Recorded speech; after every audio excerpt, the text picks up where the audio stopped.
رات کے 2 بجے فرض کریں ایک سی ای او اپنے دفتر میں بالکل اکیلا بیٹھا ہے۔ خاموشی اتنی زیادہ ہے کہ بس دیوار پر لگی گھڑی کی ٹک ٹک سنائی دے رہی ہے۔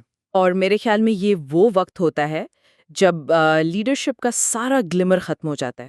بالکل ایسا ہی ہے۔ اس کی میز پر ایک فائل رکھی ہے جس میں کمپنی کے ان 20% ملازمین کے نام ہیں جنہیں اسے کل صبح ہر حال میں نوکری سے نکالنا ہے۔ مطلب اگر وہ یہ فیصلہ نہیں کرتا، تو شاید اگلے چند مہینوں میں پوری کی پوری کمپنی ڈوب جائے گی۔ ہاں، یہ بہت خوفناک صورتحال ہوتی ہے صحیح۔ اور 100% لوگ بے روزگار ہو جائیں گے۔ اب دیکھیں، ایک طرف ان درجنوں خاندانوں کی روزی روٹی کا مسئلہ ہے اور دوسری طرف کمپنی کی بقا کا سوال ہے۔ یہاں کوئی بھی جواب مکمل طور پر بلیک اینڈ وائٹ نہیں ہے۔ جی، اور سب سے حیران کن بات یہ ہے کہ اس شدید دباؤ میں اس وقت اس سی ای او کو بچانے کے لیے اس کی کوئی ڈگری یا کوئی ایم بی اے ذرا سا بھی کام نہیں آئے گا۔ یہ تو ہے، اور آج کے اس ڈیپ ڈائیو کا مقصد بھی اسی کڑوی مگر بہت ہی دلچسپ حقیقت کو کھوجنا ہے۔ ہمارے پاس آج ایک بہت زبردست سورس موجود ہے جو لیڈرشپ کی نفسیات پر بات کرتا ہے۔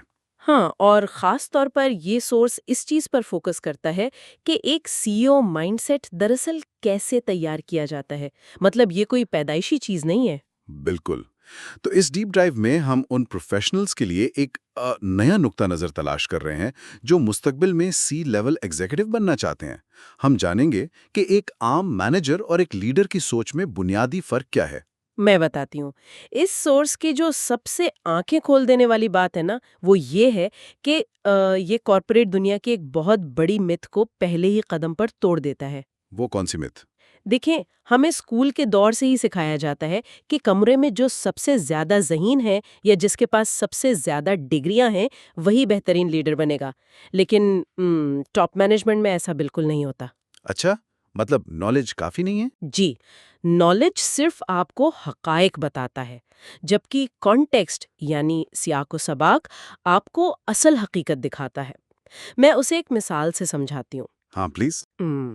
نالج یہ جاننا ہے کہ شطرنج کے مہرے کیسے چلتے ہیں، لیکن کانٹیکسٹ یہ محسوس کرنا ہے کہ آپ کا مخالف پسینے میں شرابور ہے اور دباؤ کا شکار ہو کر دفاعی کھیل رہا ہے۔ ارے واہ، یہ شطرنج والی مثال نے تو فرق بہت واضح کر دیا۔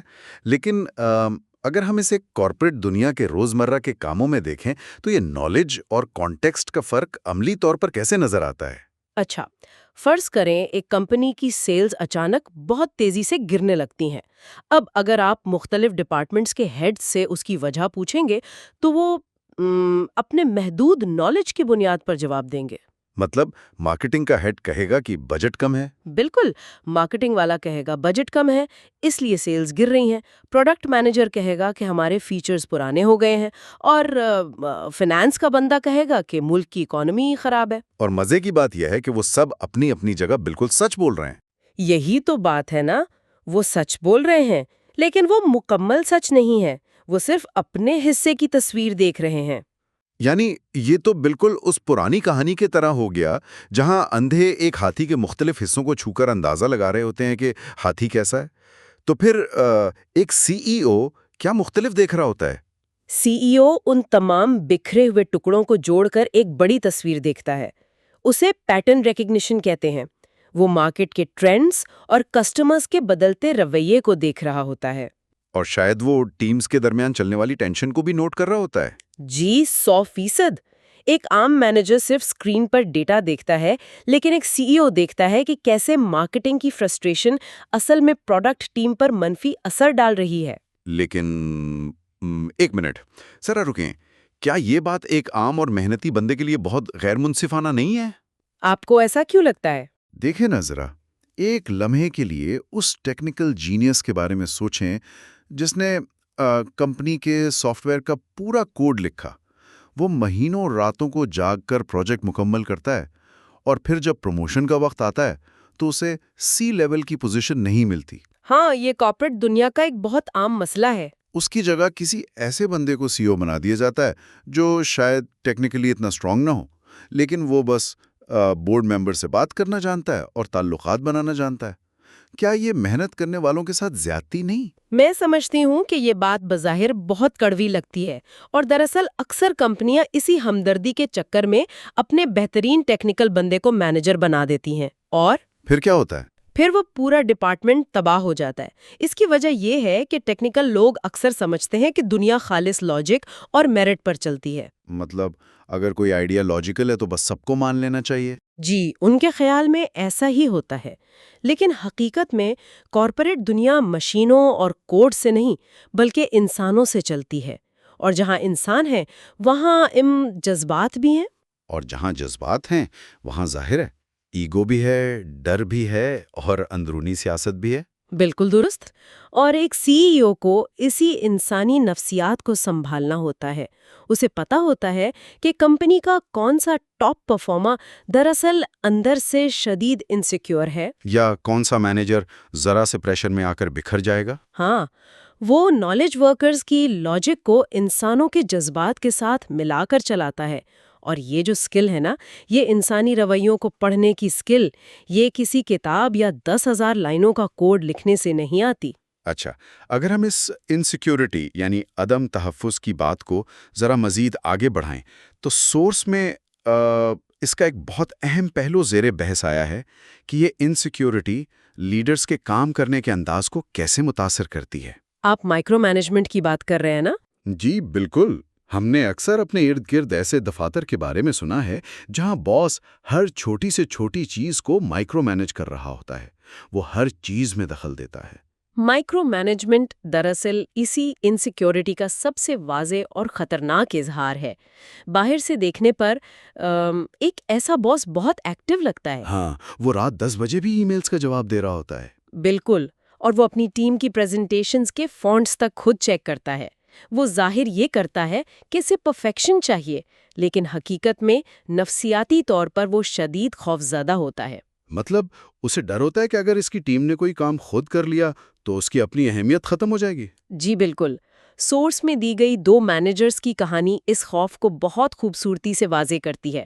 پہلا مینیجر بالکل اسی مائکرو مینجمنٹ مائنڈ سیٹ کا مالک ہوتا ہے۔ وہ ہر فیصلہ اپنے ہاتھ میں رکھتا ہے۔ ہاں، اور اگر کسی سے ذرا سی غلطی ہو جائے تو وہ پوری میٹنگ میں اسے بے عزت کر دیتا ہے۔ بظاہر اس کا ڈپارٹمنٹ بہت منظم لگتا ہے، لیکن نتیجہ کیا نکلتا ہے؟ اس کی ٹیم روبوٹ بن جاتی ہے۔ یعنی وہ لوگ خود سوچنا ہی بند کر دیتے ہیں اور بس باس کے آرڈرز کا انتظار کرتے ہیں تاکہ ان پر کوئی الزام نہ آئے۔ اور نفسیاتی طور پر یہ ایک المیہ ہے، کیونکہ اس نے اپنی ٹیم کی سائیکولوجیکل سیفٹی کو تباہ کر دیا ہے۔ اس کے برعکس جو دوسرا مینیجر ہے وہ ایک بالکل مختلف اپروچ لیتا ہے۔ وہ کیا کرتا ہے؟ وہ اپنی ٹیم کے لیے گول سیٹ کرتا ہے، لیکن پھر ان کے سر سے ہٹ جاتا ہے۔ وہ انہیں کلائنٹس کے ساتھ براہ راست ڈیل کرنے دیتا ہے اور غلطیوں پر سزا دینے کے بجائے انہیں سیکھنے کا موقع دیتا ہے۔ تو شروع میں تو شاید اس دوسرے مینیجر کی ٹیم تھوڑی بکھری ہوئی یا سست نظر آئے گی، کیونکہ وہ تجربات کر رہے ہوں گے اور غلطیاں کر رہے ہوں گے۔ بالکل، لیکن سورس کہتا ہے کہ ان دونوں سٹائلز کا اصل ٹیسٹ تب ہوتا ہے جب یہ دونوں مینیجرز 2 ہفتے کی چھٹی پر جاتے ہیں۔ ارے ہاں، یہ چھٹی والا ٹیسٹ تو بہت کمال کا ہے۔ یہی وہ لمحہ ہے جہاں ساری حقیقت سامنے آ جاتی ہے۔ پہلے مینیجر کی غیر موجودگی میں اس کا پورا ڈپارٹمنٹ مفلوج ہو جاتا ہے۔ ٹیم کو خود فیصلہ کرنے کی عادت ہی نہیں ہوتی۔ وہ ہر چیز ہولڈ پر رکھ دیتے ہیں کہ باس واپس آئے گا تو پتہ آئے گا۔ اور دوسری طرف جو دوسرے مینیجر کی ٹیم ہے وہ بغیر کسی رکاوٹ کے اپنا کام شاندار طریقے سے جاری رکھتی ہے، کیونکہ انہوں نے فیصلے کرنے کا اعتماد حاصل کر لیا ہوتا ہے۔ تو پہلا مینیجر واپس آ کر شاید خوش ہوتا ہوگا کہ دیکھا میرے بغیر ان کا گزارا نہیں ہے۔ جی، وہ اپنے ایگو کو تسلی دیتا ہے، جبکہ دوسرا مینیجر اس بات پر فخر کرتا ہے کہ اس نے اپنے پیچھے لیڈرز تیار کیے ہیں۔ اگر میں یہاں ایک مثال دوں تو یہ بالکل ایک مووی ڈائریکٹر کی طرح ہے۔ وہ کیسے؟ دیکھیں، ایک کامیاب فلم ڈائریکٹر ہر سین میں کیمرے کے سامنے آ کر خود ایکٹنگ تو نہیں کرتا نا۔ اس کے دماغ میں پوری فلم کا ایک ویژن ہوتا ہے اور اس کا اصل کام صحیح اداکار کو صحیح کردار کے لیے چننا ہوتا ہے۔ بالکل زبردست مثالیں ہیں۔ پھر وہ ایکشن بولتا ہے اور اداکار کو اپنا کام کرنے دیتا ہے۔ تو ایک سی ای او کا مائنڈ سیٹ بھی یہی ہے کہ وہ خود ہر کام نہیں کرتا بلکہ ایک ایسا ماحول بناتا ہے جہاں لوگ اپنا بہترین کام کر سکیں۔ یہ تشبیہ اس کانسیپٹ کی بہترین عکاسی کرتی ہے۔ مطلب ایک سیکیور لیڈر کو ہر وقت خود کو ہیرو ثابت کرنے کی ضرورت نہیں پڑتی۔ صحیح۔ اب ذرا تصور کریں کہ یہی انسیکیور اور سیکیور لیڈرز جب ایک بورڈ روم میں دوسرے ایگزیکٹوز کے ساتھ بیٹھتے ہیں تو وہاں کا ماحول کیسا ہوتا ہے؟ وہاں کی حرکیات بالکل مختلف ہوتی ہیں۔ ہمیں تو بچپن سے یہی سکھایا گیا ہے نا، اور آج کا کارپوریٹ کلچر بھی یہی کہتا ہے کہ جو میٹنگ میں سب سے زیادہ بولتا ہے، جو ہر بحث میں دخل دیتا ہے، وہی سب سے سمارٹ اور ایکٹیو لیڈر ہوتا ہے۔ جی، ہم اکثر ایسے ہی لوگوں کو پروموٹ کرتے ہیں، لیکن سورس اس تاثر کو یکسر مسترد کرتا ہے۔ یہ لیڈرشپ کے بارے میں ایک بہت بڑی غلط فہمی ہے۔ تو پھر اصل سچ کیا ہے؟ اگر آپ واقعی ٹاپ سی لیول میٹنگز کو قریب سے دیکھیں تو آپ کو اندازہ ہوگا کہ جو کمرے کا سب سے طاقتور شخص ہوتا ہے وہ اکثر سب سے کم بولتا ہے۔ یعنی وہ خاموش رہتا ہے؟ جی، اور خاموشی اس کے لیے کوئی کمزوری نہیں بلکہ ایک اسٹریٹجک ہتھیار ہے۔ جیسا کہ ہم نے بات کی، ایک انسیکیور شخص خاموشی سے گھبراتا ہے۔ اسے لگتا ہے اگر وہ نہیں بولے گا تو لوگ اسے غیر اہم سمجھیں گے۔ تو وہ صرف سناٹے کو بھرنے کے لیے بولتا رہتا ہے؟ بالکل، خود کو سمارٹ دکھانے کے لیے بولتا ہے۔ لیکن ایک منٹ، آج کے اس تیز رفتار دور میں جہاں سوشل میڈیا کا غلبہ ہے، جہاں پرسنل برانڈنگ کا اتنا شور ہے، اگر کوئی شخص بورڈ روم میں جا کر بالکل خاموش بیٹھ جائے تو کیا لوگ یہ نہیں سمجھیں گے کہ اسے کچھ آتا ہی نہیں؟ یہ ایک بہت اہم سوال ہے۔ یہاں ہمیں یہ سمجھنا ہوگا کہ خاموشی کی دو بالکل مختلف قسمیں ہوتی ہیں۔ اچھا؟ وہ کون سی؟ ایک خاموشی وہ ہے جو ڈر یا لا علمی سے پیدا ہوتی ہے، جہاں آپ کی باڈی لینگویج بتا رہی ہوتی ہے کہ آپ چھپنا چاہتے ہیں اور دعا کر رہے ہوتے ہیں کہ بس کوئی مجھ سے سوال نہ پوچھ لے۔ ہاں، وہ تو صاف نظر آ جاتا ہے کہ بندہ کنفیوزڈ ہے۔ اور دوسری خاموشی وہ ہے جو معلومات جمع کرنے اور صورتحال کا گہرا تجزیہ کرنے کے لیے جان بوجھ کر اختیار کی جاتی ہے۔ ٹاپ لیڈرز اس دوسری قسم کا استعمال کرتے ہیں۔ تو جب وہ خاموش بیٹھے ہوتے ہیں تو وہ اصل میں کر کیا رہے ہوتے ہیں؟ وہ میٹنگ میں ہونے والی پریزنٹیشن کے صرف الفاظ نہیں سن رہے ہوتے، وہ دراصل کمرے کی انرجی کو پڑھ رہے ہوتے ہیں۔ کمرے کی انرجی کو پڑھنے سے آپ کی کیا مراد ہے؟ تھوڑا اس کو واضح کریں۔ وہ دیکھ رہے ہوتے ہیں کہ کون سا مینیجر اپنی ناکامی چھپانے کے لیے حد سے زیادہ پازیٹیو ہونے کی ایکٹنگ کر رہا ہے۔ وہ لوگوں کے فزیکل کیوز نوٹ کر رہے ہوتے ہیں۔ مطلب باڈی لینگویج اور تاثرات؟ جی، مثلاً کون سا ایگزیکٹو دفاعی انداز میں بیٹھا ہے۔ جب بجٹ کٹ کی بات آتی ہے تو کس کے چہرے کا رنگ اڑ جاتا ہے اور کون غصے میں آ جاتا ہے۔ اچھا، اور وہ یہ بھی دیکھتے ہوں گے کہ کمرے میں اصل میں کس کی بات کو سب سے زیادہ توجہ سے سنا جا رہا ہے؟ بالکل، اگر وہ خود مستقل بولنا شروع کر دیں تو وہ یہ سب کچھ کبھی نوٹس ہی نہیں کر سکیں گے، کیونکہ جب آپ بول رہے ہوتے ہیں تو آپ کچھ نیا نہیں سیکھ رہے ہیں۔ یہ تو بہت گہری بات ہے۔ اور پھر جب وہ آخر میں بولتے ہیں تو چونکہ انہوں نے سب کا ڈر اور موقف سن لیا ہوتا ہے تو ان کے بولے گئے ایک جملے کا وزن باقی سب کی گھنٹوں کی بحث پر بھاری ہوتا ہے۔ جی، وہ میٹنگ جیتنے نہیں آتے، وہ صورتحال کو مکمل طور پر سمجھنے آتے ہیں۔ اور جب وہ گھنٹوں کی خاموشی کے بعد آخرکار بولتے ہیں تو وہ کہتے کیا ہیں؟ کیا وہ کوئی ایسا جادوئی حل پیش کرتے ہیں جو کسی کے پاس نہیں ہوتا؟ نہیں، بالکل نہیں۔ سورس کا کہنا ہے کہ وہ جوابات تو بالکل نہیں دیتے، وہ سوالات پوچھتے ہیں۔ سوالات؟ مطلب وہ حل نہیں بتاتے؟ اور یہی سی ای او مائنڈ سیٹ کا سب سے بنیادی اصول ہے۔ ایک عام لیڈر سمجھتا ہے کہ اس کا کام ہر مسئلے کا فوری جواب دینا ہے، لیکن ایک عظیم لیڈر جانتا ہے کہ اس کا کام درست سوال اٹھانا ہے۔ تجسس یا کیوریوسٹی؟ جی، لیڈرشپ دراصل ایک نہ ختم ہونے والی کیوریوسٹی کا نام ہے۔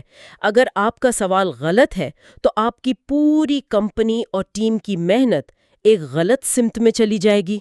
ہم دوبارہ اسی سیلز گرنے والی مثال پر آتے ہیں ذرا۔ فرض کریں ایک پینک میٹنگ ہو رہی ہے اور سی ای او آ کر کہتا ہے ہمیں اگلے مہینے اپنی سیلز کیسے بڑھانی ہے؟ تو کیا ہوگا؟ تو یہ سوال سنتے ہی پوری مارکیٹنگ ٹیم نئے اور مہنگے ایڈز بنانے میں لگ جائے گی۔